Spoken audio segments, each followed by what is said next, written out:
ఈయన ముచ్చట మేమిద్దరం ఉండంగా టైపు. ఓ దేవుడా వల్ల వదిన ముంగట్టే మా వదిన మంచిగా అంటుతుంది అని అన్నాడు.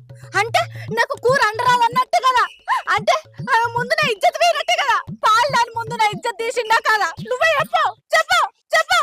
సాంప్రదాయిని సుప్పిని. అవు ఇది కూడా నిజమే. అవు పిల్లగా తోటి కోడల ముందుకు అట్లా అంటావా? తప్పే కదా అనుడు.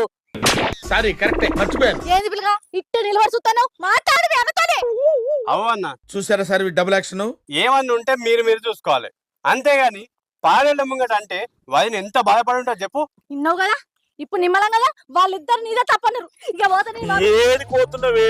దేనికి లేచిన పరగంట ఊ అంటే బ్యాగ్ పడతావు. ఓ వదినే నువ్వనే చెప్పరాదు. రజని ఈసారి కిడ్చబెట్టు, బతిలు ఆడుతాడు కదా. ఓ అక్క, ఈ ఒక్కసారి కాదు ఇట్లా 190 సార్లు అయింది. ఇక నాకు భరించే ఓపిక లేదు. అది కూడా నిజమే కదా. ఎన్నిసార్లు ఓపిక పడుతుంది?